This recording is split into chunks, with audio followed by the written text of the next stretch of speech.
to Accelerate Your Wealth, a podcast by Rebecca Robertson, founder and director of Evolution Financial Planning. We hope you enjoy the show, and please feel free to leave us a review. It really does help. Feel free to connect with us on Facebook, LinkedIn and Instagram, or head over to www.rebeccarobertson.co.uk or our sponsor, Evolution Financial Planning, for regulated advice on www.evolutionfinancialplanning.co.uk/podcast.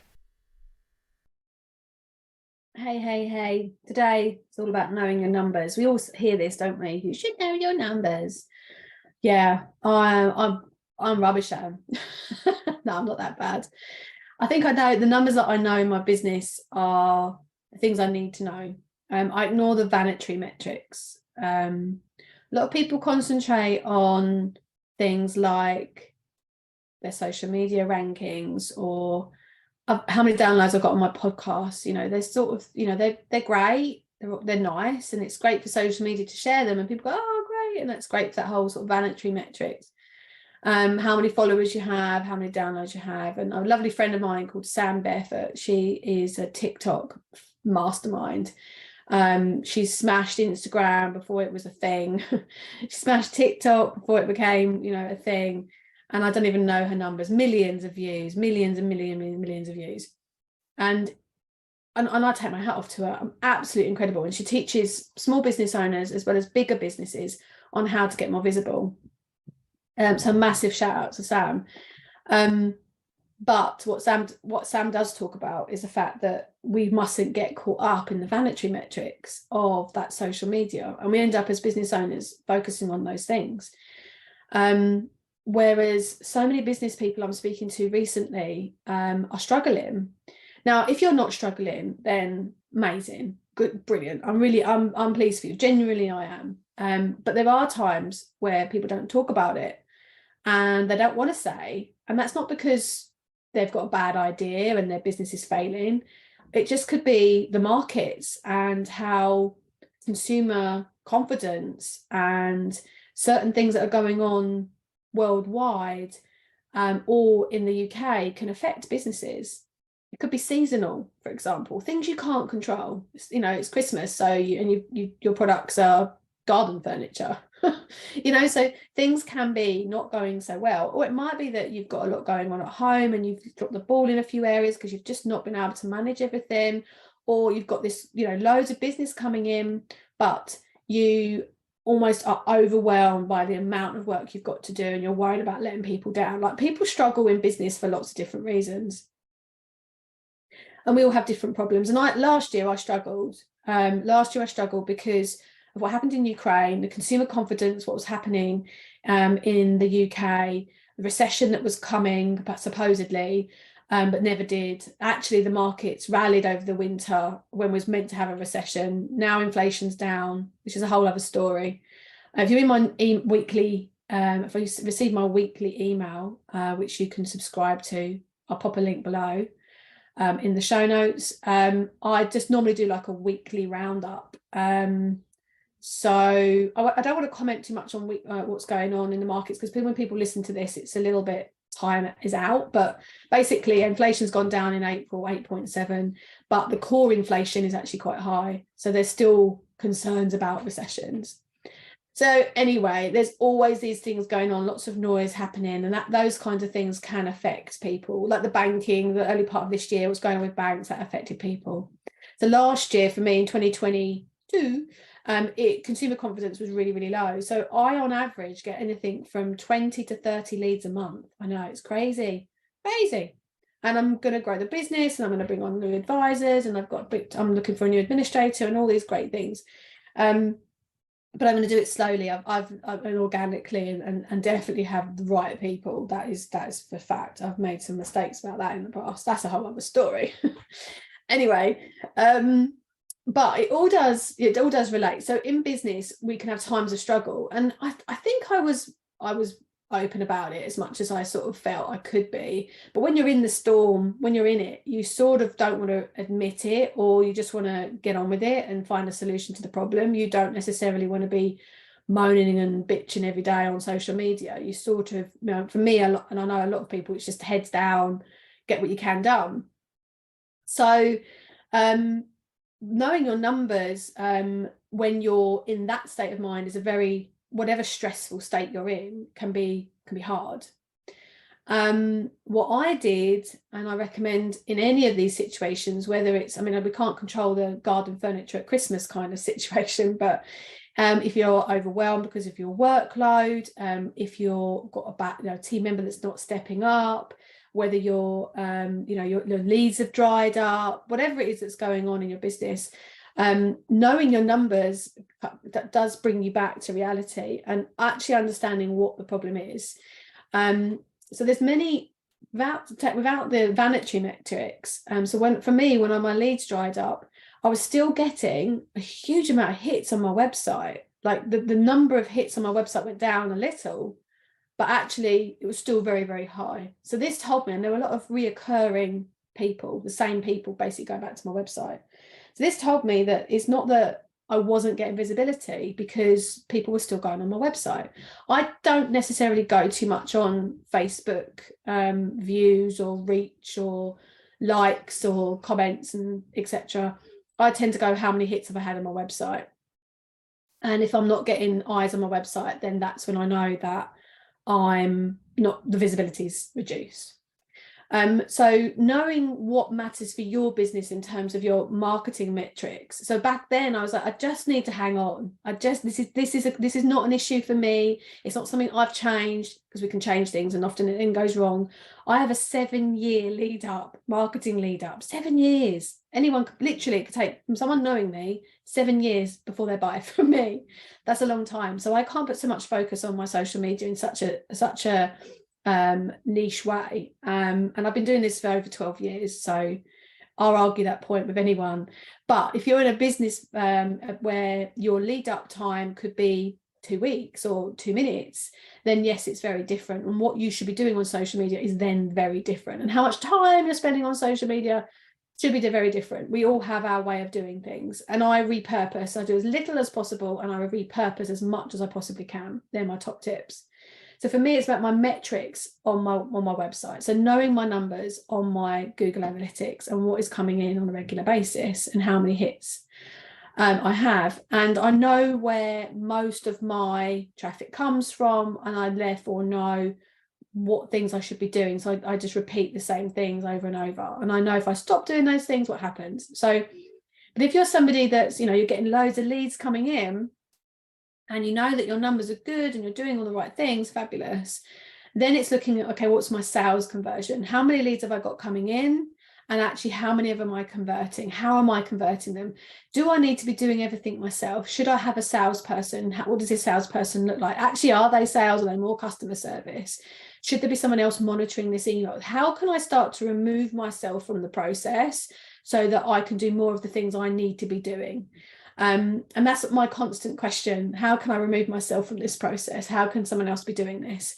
But in a profitable way, because what you don't want to do is replace yourself and you're giving somebody else, like I see this and I've done this myself twice for 2 different wrong reasons, and one of them was a lovely reason and I don't regret it. The other one, I do regret it. But it's bringing somebody in that's like a middle manager or to replace you, like an OBM, and you expect them to basically pick up all the work, all the reins without any input.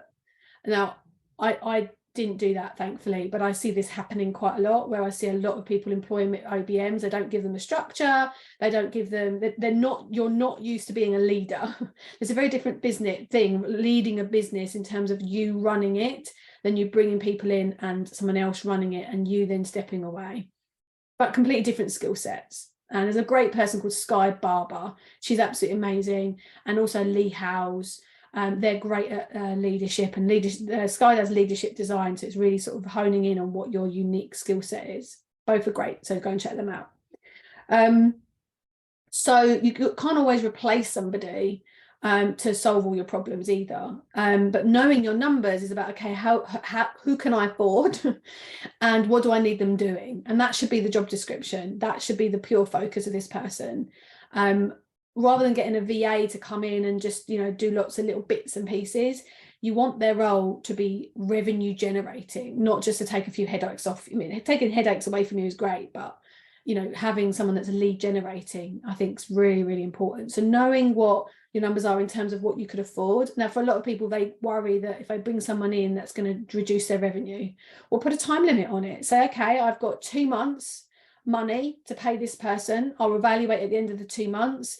If their piece of work in terms of knowing your numbers haven't increased sales, for example, or bookings or events or speaking events or whatever it is they're meant to be doing, then cut them. You have to be that harsh. You have to have the conversation with them. You have to be clear on what your expectations are, and you have to set them up for success. You can't expect them just to be able to pick it up and run it and not actually know what's expected of them.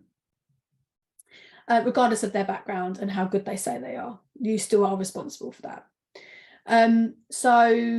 And excuse me, I've got a jumper on that has holes in it, and that looks really manky as I'm lifting my arm. I just noticed this is my rabbit jumper.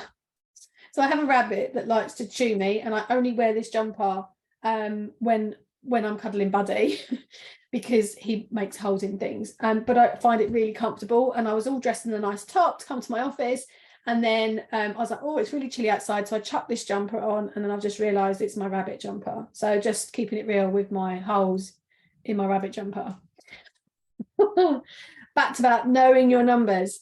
So when it comes to recruiting and bringing on new staff, so when I recruit an administrator, they will be leveraging Katie's time, who's my client manager. So Katie can do more report writing, and she can speak to more clients and book more appointments in, which then allows me to speak to more clients and actually add value to my clients, and more referrals, more recommendations. So there's a method in the madness. I'm not just bringing on an administrator to make more phone calls that's not actually going to achieve anything from the bottom line.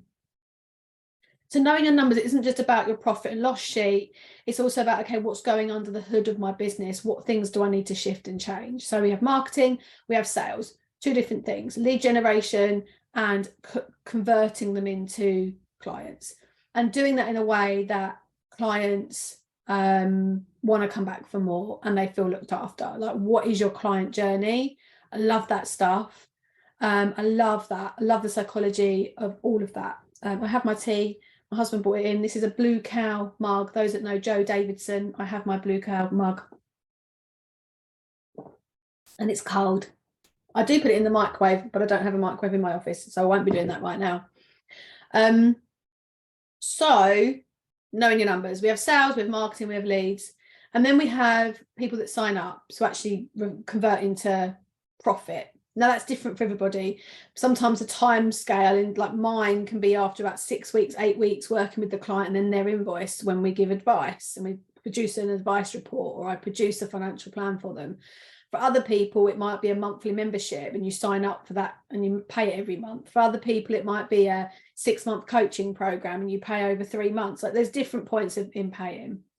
But knowing what your pipeline is, I think, is one of the things that I do. So if you're struggling in business, one of the first things that I do when I know my cash flow is rubbish is I look at my cash flow and what I've got in my pipeline. Now I have a client management tool that helps me with that, but to be honest, I do it manually with a spreadsheet because I'd never quite trust I love my CRM system. It's absolutely amazing, but not for this. It's great for client journey stuff, not so good when it comes to me trying to work out what my pipeline is. Although you can do it, I prefer to do it manually. And so we have a spreadsheet with all of our clients on. It's color coded, and then once they've actually converted into, like, they've signed the client agreement, they've had the conversation about fees, I know they're a good fit, they're happy with us, we're starting the process. We're going to write off to your providers, or we're going to book a second meeting call, or whatever it might be for that client. Then they're my pipeline clients. So I know within the next month or 2 that will be invoiced. So if you're living like month to month, that's the hardest part. And I spent quite a lot of last year living month to month, and it puts a huge amount of pressure on business owners, because you're then constantly worrying about, how am I going to pay that invoice, or how am I going to pay my team, or I've got personal bills I need to pay. How do I manage all of that? So what we end up doing is we then get carried away with the social media element, and we start throwing ourselves in the deep end of the social media element, and we stop recruiting, or we stop taking on, or we cut back all our staff and we put more on our plate. And that's not always the answer. There are points where we do need to do that, but we need to be evaluating that all the time, not just in a crisis point. So for me, what did I do last year? I cut back on my social media probably more than ever, because so much of it for me is actually untangible. Like you can't know where it's coming from. So I did some of the basic consistent things. I did my email, I did my podcast up until the end of the year, and then I had about a 6-month break, just because I had other things going on in the business I needed to focus on, and I just knew I wouldn't have the time and energy to do that at the same time. But otherwise I did my podcast up until the end of the year. I did my email every week, but I cut back on a lot of other stuff. Like if I wasn't looking for speaking events, I wasn't going out doing stuff, because I just never quite knew where I got my leads from and where I got my referrals from. So I just remained visible so people can see that I was still here. But I really focused, and I turned my attention to inside the business, to streamline what we were doing and actually what bigger changes I could make. So I moved networks, which is probably the biggest change any financial advisor would do. So therefore I've increased my profitability, because I'm now not using outsourced power planning, which was eating up about 35% to 40% of my profits.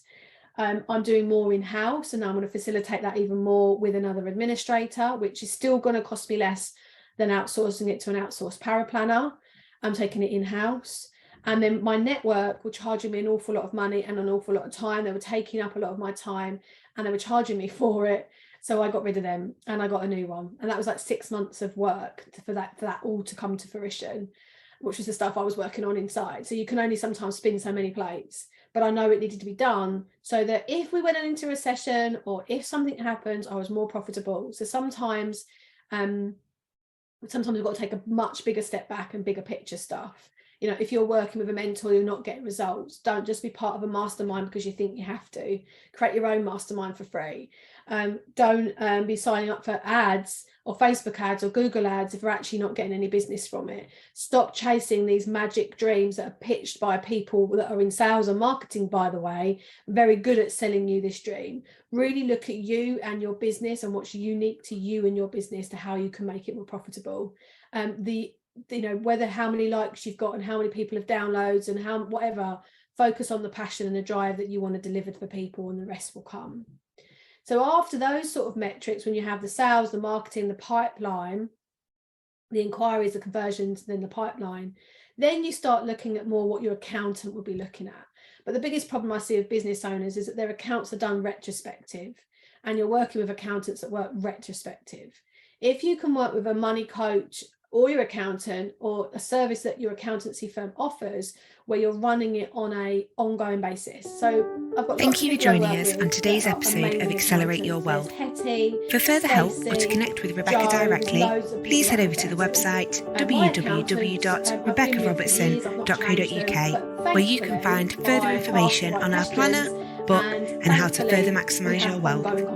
Our sponsor, Evolution Financial Planning, for regulated advice on pensions, investments, mortgages, insurances on www.evolutionfinancialplanning.co.uk/podcast. Into each year. I've got this expense that's coming, so should I delay that by about a week difference? Should I delay it into the next tax year? I've had this advance from here. How does that work on my accounts? Should I be putting any more into can I afford to put any more into my pension from what's sitting there? Lots of questions that I ask. And then therefore I'm able to know what my my tax return's already done. They've done it, but I've just got to approve it. And it's like the 29th of June, and they've been chasing me for 2 weeks, to be fair. So I already have tax aside for that, but not quite enough, because last year was tricky, right? So I'm not going to put any stress under that. I've done all my emotional baggage stuff. I don't get triggered by that. I'm not ashamed of that. We don't all have our eggs in a row, ducks in a row, eggs in one basket. I'm going to get my analogies mixed up today. We don't all have our ducks in a row all at once, all the time. There's always a little duck out of place that we've got to shimmy back into place, right? And for me, that was my tax for last year. I knew that I needed to spend more than I had enough to put aside. But because I've made that profitability shift change, actually, I'm not worried about that whatsoever. And then I will have my tax within the next month, which is not due until the end of this year.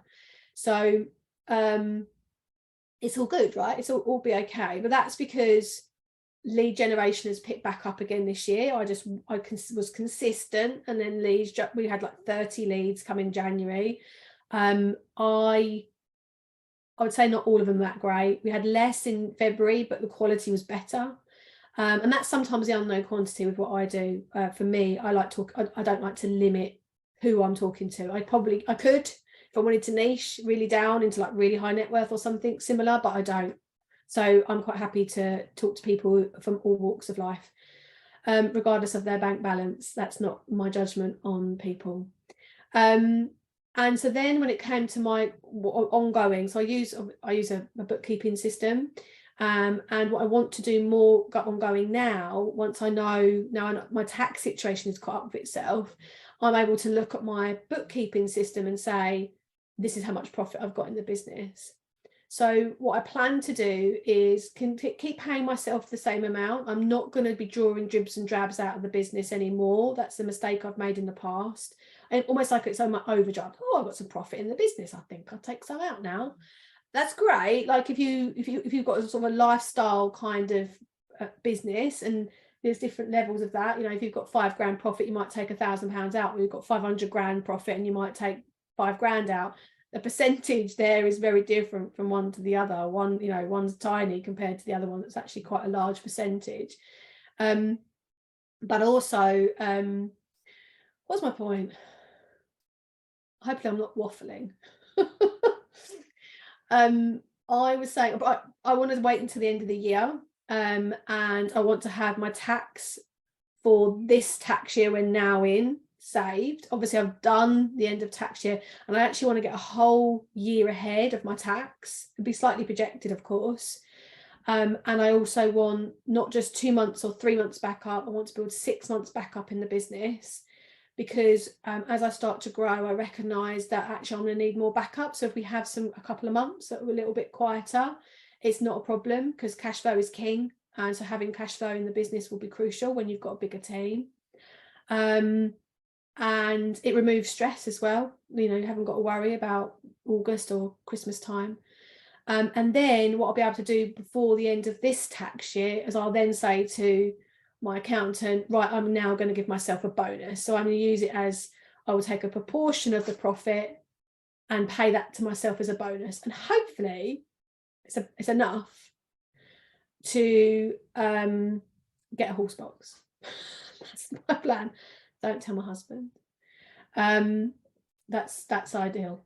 But there's a few things I want to, like lifestyle choice stuff, I want to sort of improve.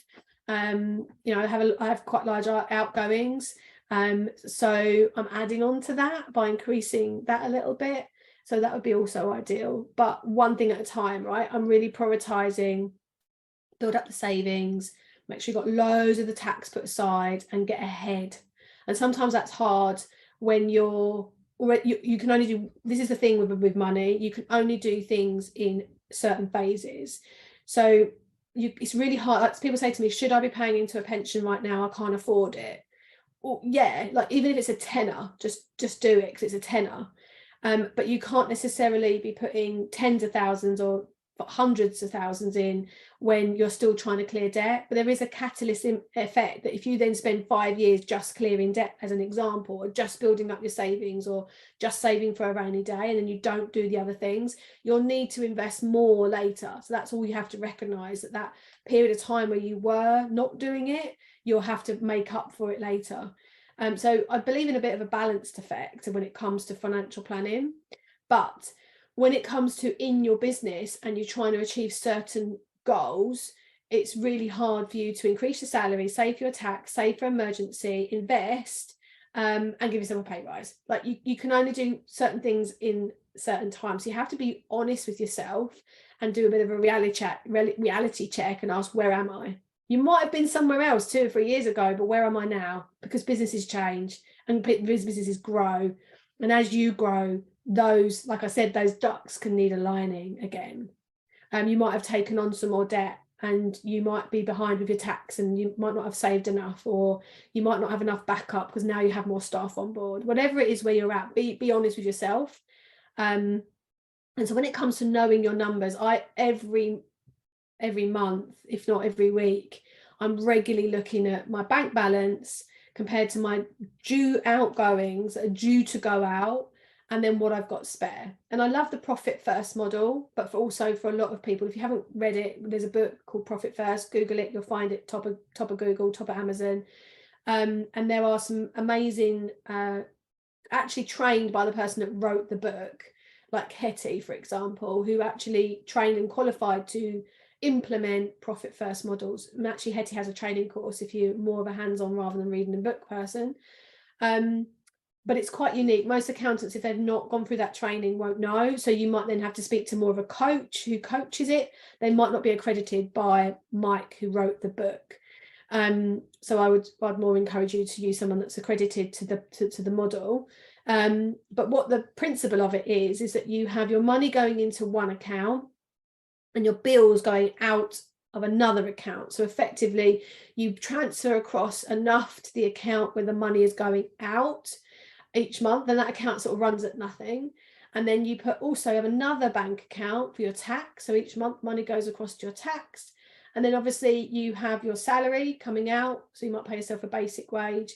And then you have the profit, a percentage of the profits going into, like, I would call it, for me, it would be like my future bonus account that I could then draw on. So I'm not then drawing out of other profits from the business. I haven't quite got that whole model yet. I'm getting there. I have 3 accounts, but I haven't quite, my account's like a really long standing account. So I've got everything going into one account and everything going out of one account. But there's no reason why I couldn't change that. And actually probably is quite an easy change. I just haven't got around to it. So knowing your numbers on a monthly basis, you know actually how much you've got spare, and that system can assist you with that. So that the thing is to look at, if you know you've got, let's say you've got 10 grand coming in, you've got 5 grand coming out, that means you've got 5 grand profit. Depending on what your turnover is on the UK, if it's over 250, it's 25% now in this new tax year. But that 5 grand, times that by 12, and let's just assume you're not going to spend any of that, you're not going to draw in any of that, that's 60 grand. You would then, that's 19% of that is profit. So from that 60,000 times 19%, is, my calculator's doing really funny things at the moment. Let me just check that that's right. That's 11,400. So from that 5 grand, you'd basically need to put £1,000 of that 5 grand into a tax pot. People tend to say like 20% of everything, but you've obviously got expenses which are allowed, and there are allowances over and above that. So I think 20% of the profit amount you can put aside, and if you know what your average is coming in each month, then you can automatically do that. And then at the end, if you actually don't need as much, then spend it, but not the other way around. But I know that's hard if you haven't got the cash flow, because that's where I fell short slightly last year. So knowing your numbers in business all comes back to the different metrics within the business, externally with leads and marketing, sales, conversions, client journey, and then last of all, from a cash flow perspective, knowing your numbers as to what your pipeline is, what business is coming in, what you've got due to go out, but always review all your outgoings, take a step back and see what adjustments can be made to reduce those outgoings and increase your profit. I hope that's helped today. I didn't even know where this podcast was going to go. I just thought it's a bit me rambling about business really, but I'm sure there's someone out there that's found it helpful. If it is helpful to you, do let me know. So I know if my rambling I should bother doing anymore. Do leave a review and message me, email me, send me whatever social media you use, send me a message and let me know you've left me a review. I love hearing from you. I'm not bothered about my charts or my rankings. That's just another metric that is, whatever. It's more about impacting and helping people. So if I've helped 1 or 2 people today, then I'm happy. And do let me know, because I love to hear from you. Have a lovely rest of the day whenever you're listening to this, and take care. Thank you for joining us on today's episode of Accelerate Your Wealth. For further help or to connect with Rebecca directly, please head over to the website www.rebeccarobertson.co.uk, where you can find further information on our planner, book, and how to further maximise your wealth. Our sponsor, Evolution Financial Planning, for regulated advice on pensions, investments, mortgages, insurances on www.evolutionfinancialplanning.co.uk/podcast.